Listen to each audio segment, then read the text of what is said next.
I'm Bob Brill. He's Eric Kramer. Welcome to Kramer and Brill, an NFL fantasy football podcast. Each week, my co-host, former Bears and Lions quarterback Eric Kramer, and myself delve into your fantasy football choices and hopefully help you out on your way to victory. Now, find out more by going to our website, kramerandbrill.com, or on my Bob Brill YouTube channel. Well, the fantasy playoffs are well underway, and we made some right choices for you last week, but as always, there was some upcoming issues. We love Jalen Hurts, and he led all QBs accounting for 5 total touchdowns, but he injured his shoulder and will likely sit out this week. So if he's your fantasy playoff quarterback, look elsewhere.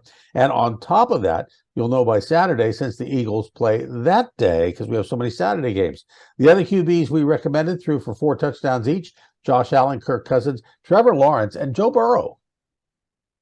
And by the way, if you somehow have been on a deserted island these last few weeks, there's another QB now playing in San Francisco you might want to pay attention to, Brock Purdy, who might be playing better than anybody right now.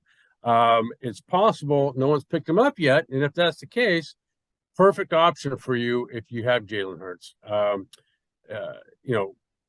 They are playing Washington's defense, but now consider this: Washington's defense has to face San Francisco's running game, which is stout. And so I think Purdy would be a great matchup here for you if you don't have him already. Running backs, the second week in a row, Jerick McKinnon rushed for over 34 fantasy points. Wow, out of nowhere. We did recommend them. That was good. And I like James Conner, and he went for 18 fantasy points. Well, I also mentioned the other Cook brother, Dalvin, in that he would rebound and have a good game, and he went off for 95 on the ground and through the air in receptions, had the one big key touchdown at the end of regulation, and then I think with that touchdown. And the guy that, you got to be paying attention to in Baltimore now is J.K. Dobbins, who went off for a second consecutive week over 100 yards, didn't get in the end zone. But while Baltimore doesn't have any consistent receivers, and that includes Mark Andrews now, I think Dobbins is that hammer that Baltimore likes to use. Speaking of receivers, I like Zay Jones, and all he did was catch 3 of Trevor Lawrence's touchdown passes, ending with up to 37 fantasy points in PPR leagues.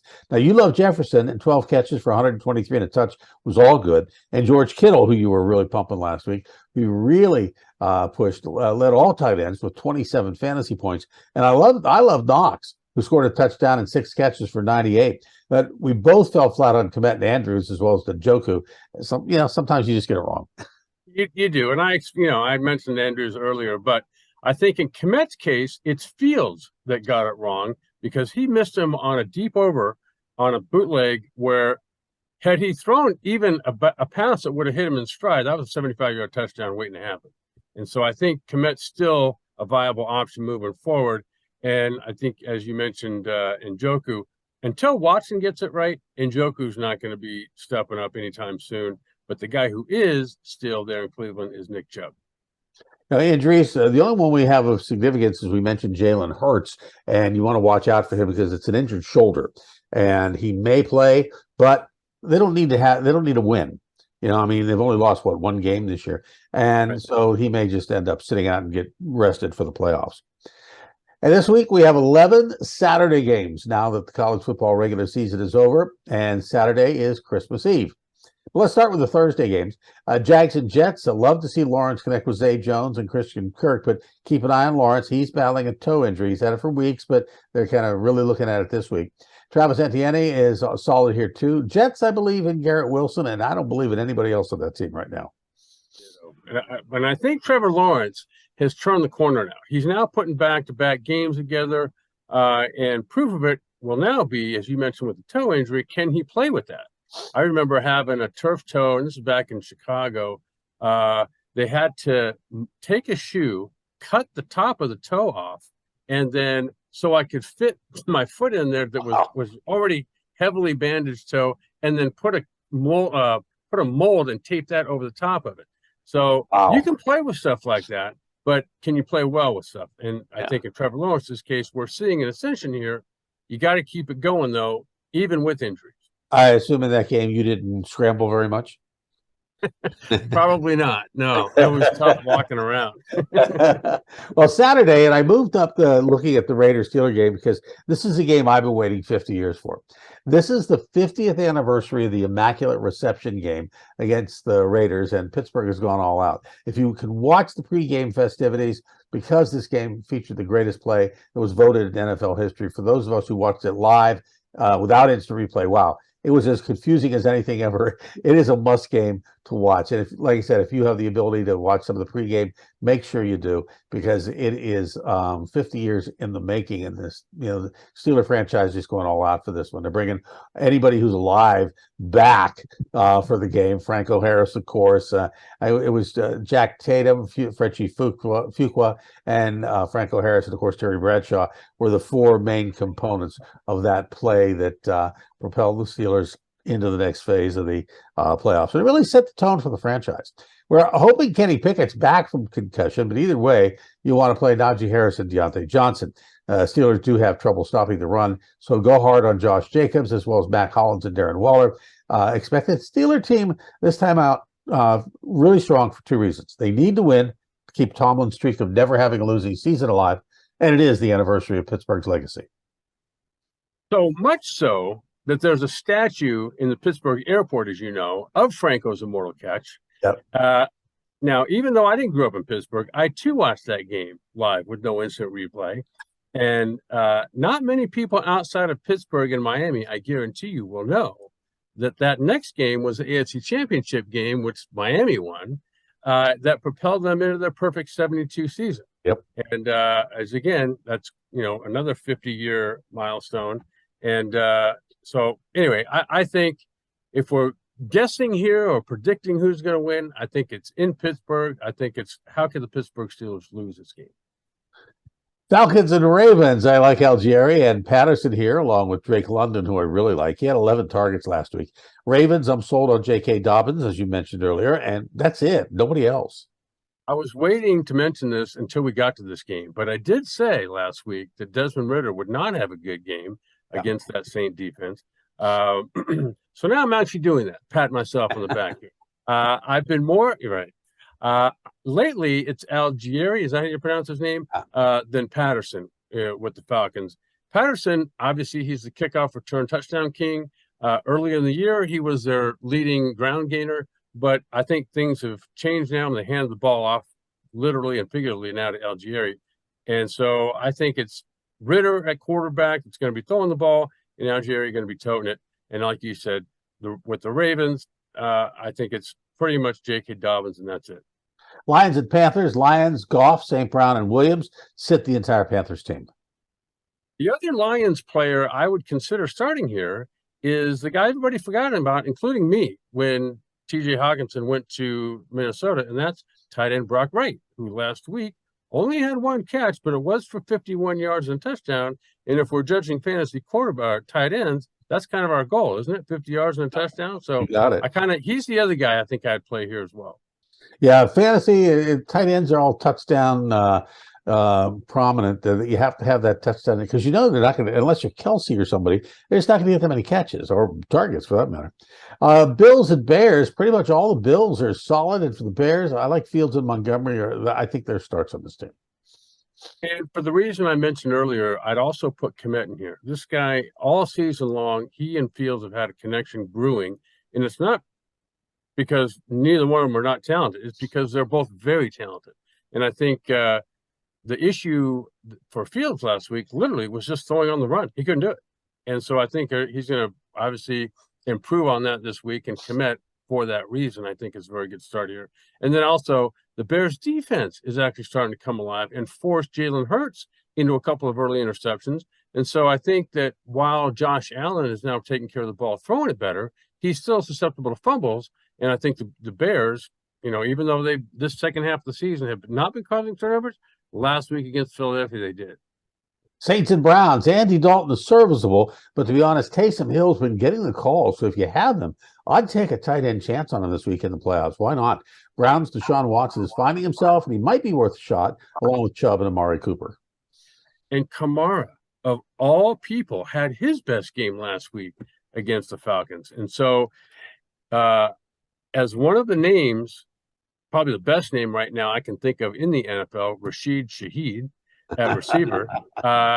He's had back-to-back good games. I know this is a matchup we're not talking about offensive juggernauts here going into this game, but I do like the two guys I just mentioned, and then the other guy I'd throw in there for the Saints is Chris Olave, who didn't have a stellar game last week, but I think like Dalvin Cook did the week before his game when he was slow, I think Olave will come alive here against the Browns. Seahawks and Chiefs with Tyler Lockett likely out go hard on Metcalf and Fant. Kenneth Walker was back, and I'd stick with Geno Smith. Chiefs, all the regulars, including Smith-Schuster and Pacheco, who both had really good weeks last week, along with McKittrick. The Chiefs always present a conundrum, don't they? I mean, They you do. know it's Mahomes and Kelsey. Yeah. Now Pacheco's coming alive, but who's the other guy? For me, it's Valdez-Scantling because he got in the end zone last week. He's been coming on. He's kind of had 5 or 6 games this year, and you never quite know which one it's going to be. But I think he's the guy, the other talented guy that's sort of next in line. And then you got the Seahawks defense, who they've lost, despite a fast start, they've lost 4 of the last 5.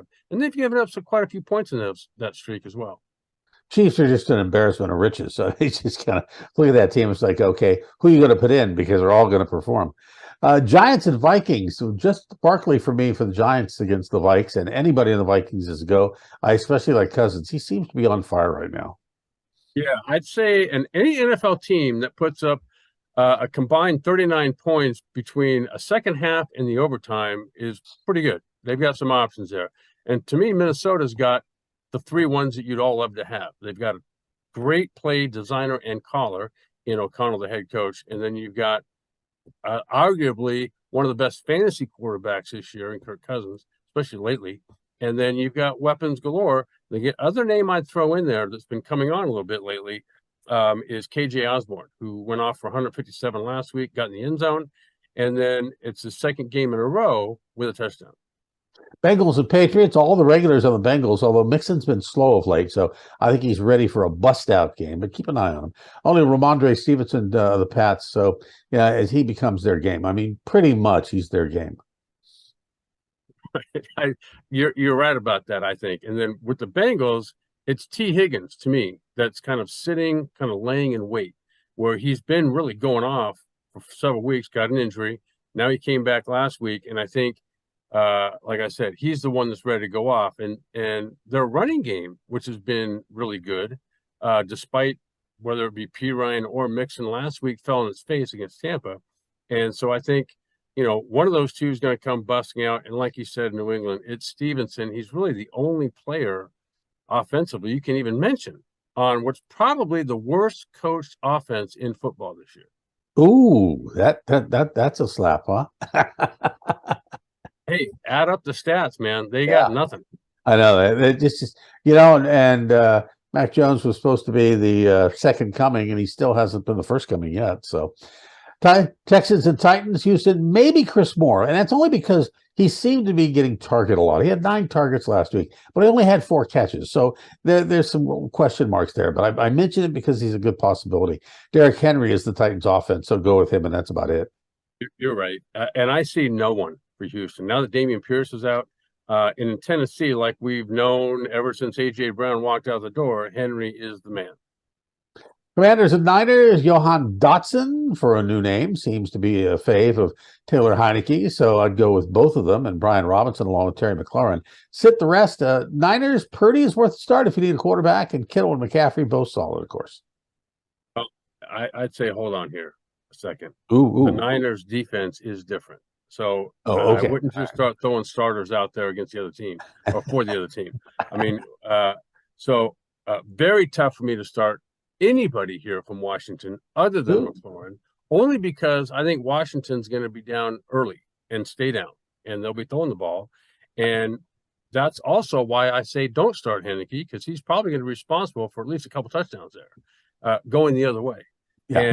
And then I just hope that Ron Rivera doesn't hold that against him when picking a starting quarterback the following week. Eagles and Cowboys. Boys, well, go with the ground game of Pollard and Elliott. Go with Dak and Lamb and a renewed Noah Brown getting some game. Eagles keep an eye on Hurts. If he can't go, then rely on Miles Sanders and A.J. Brown a lot. Devonta Smith also solid in the passing game here. Well, watching that game last week, the Bears versus the Eagles, Jalen Johnson actually for the Bears had a great game against A.J. Brown, and still A.J. Brown walked out the door with almost 200 yards receiving. And so it's gonna, if Trayvon Diggs and the Cowboys decide to match him up like Jalen Johnson and the Bears did, that's going to be a great test for Diggs. And I think like all the folks you just mentioned, as far as the Cowboys go, I like them all. And the guy, if Jalen Hurts can't go, and it looks like he probably won't, Gardner Minshew is actually the backup, who's a pretty accurate and confident gunslinger himself. It turns out Sunday we only have 3 games, and it's Christmas morning. And for any of these games, I wouldn't disrupt your Christmas morning opening up packages under the Christmas tree at all. So, starting with the Packers and Dolphins, actually the best of the 3. A.J. Dillon is questionable. We'll leave it to Aaron Jones, who is a must-play. Christian Watson slowed last week, but he's worthy of a start. I don't like Aaron Rodgers this week against Miami. I am good with Tua, Waddle, Hill, and definitely Raheem Mostert. Well, I know I always defer to you on Steeler picks, but I'm going to go against the grain here. I think I like Aaron Rodgers. Ooh, okay. Down at the beach in Miami, are you kidding me, in December? And you got Watson as well, who's obviously, I put my foot in my mouth earlier in the year saying he wouldn't get in the end zone, which he then did. He's turned into, I think, Aaron Rodgers' more solid weapon right now. Other than A.J. Dillon, who actually bulldozed his way into the end zone a couple times. If he can't go, that's going to be an issue. But as for Tua and the Dolphins, all the ones you just mentioned, spot on. They went toe-to-toe with the Bills last week, and I see no issue with them offensively going forward against the Packers. I agree with you on Rodgers on one thing. He's going to get a lot of beach time, and I think too much beach time takes it out of him for Sunday. And it's Christmas. What can I tell you? Broncos and Rams. Oh, my gosh. Super Bowl Rams eliminated last week from the playoffs, and I am a sit on the entire team, and I have tickets for the game, and I can't give them away. Pretty much the same with the Broncos, especially with Brett Rippon at the helm. Latavius Murray, I think, is your best shot here. The other possibility for this game I'll mention here is Cam Akers for the Rams. You've been liking him a lot lately, yeah. I do. He brings what I recognize in David Montgomery as a just sort of never say die attitude. That's Cam Akers also. He went combined last night for 100 yards, both receiving and running, where, he's got to get in the end zone. There's no doubt about it. I mean, he lives for it. And so I think, again, other than him, I don't, on either team, see anybody worth starting here. Bucks and Cardinals. I'm going to throw out an interesting thing here. Interestingly enough, I love the receivers, Gage, Godwin, and Evans, but I don't like the guy throwing them the ball.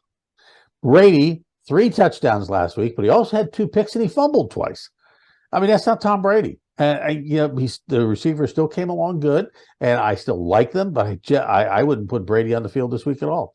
Cardinals is James Conner again, along with Hopkins and Marquise Brown. Not the old Tom Brady. It's the new Tom Brady. That's true. And I think that's what everyone has to get used to. I wish I could start J.J. Watt, the defensive end for the Cardinals, because I see basically standing alone 3 sacks right there, like you said last week.